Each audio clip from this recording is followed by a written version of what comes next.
crois que l'accessibilité doit être considérée de deux manières. Il y a la capacité ou la possibilité à des personnes handicapées d'accéder à des lieux et ensuite d'accéder à des œuvres ou à des documents.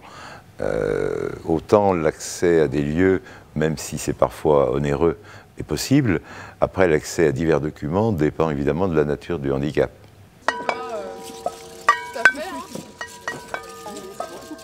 On adapte l'outil, l'atelier en fait au public que l'on reçoit hein, grâce à une pratique bien sûr de la médiation. Hein. Le rôle du médiateur, c'est de pouvoir transmettre ce patrimoine qui nous est donné à valoriser à tout type de personnes. Et donc pour ça, eh bien, on développe plein de stratégies. On a différents niveaux de discours, bien sûr, des rythmes très différents. Et puis bien sûr, on essaie toujours de trouver quelque chose qui va être attractif pour les personnes qu'on a en face de nous.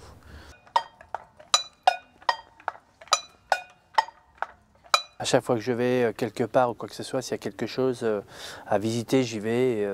Et j'aime bien regarder aussi l'accessibilité qui est faite autour. J'aimerais que tout soit accessible. Aujourd'hui, on sait que donc, la partie musée qui est en bas est magnifique. Elle est, enfin, je veux dire, il n'y a pas grand-chose à dire. Mais après, il y a malgré tout le respect des lieux, le respect de ce qui existe, de ce qui a été fait à l'époque.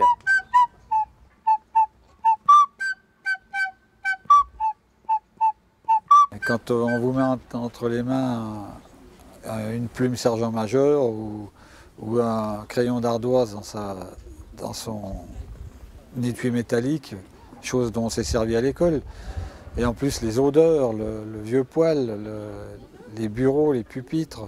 Ce qu'il ne faut jamais oublier, c'est que le contexte de l'objet n'est pas visible.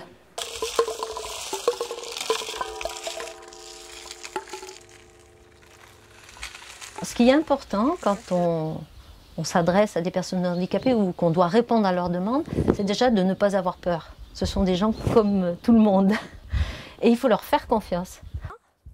Allez-y, vous sentez aussi le duvet. La personne qui nous reçoit, alors, en fait, je ne sais pas trop comment expliquer comment elle s'adapte, parce que elle se comporte avec nous comme si on était des gens entre guillemets normaux. Donc on est considérés vraiment comme des... c'est ce que je viens de dire, comme des gens normaux, on n'est pas des êtres à part. Prenez dans vos doigts, frottez bien votre pouce et votre index contre. Il y a un partenariat privilégié entre le SILS 01 et le Conseil général. De ce fait, le SILS intervient régulièrement dans le cadre de Musées pour tous.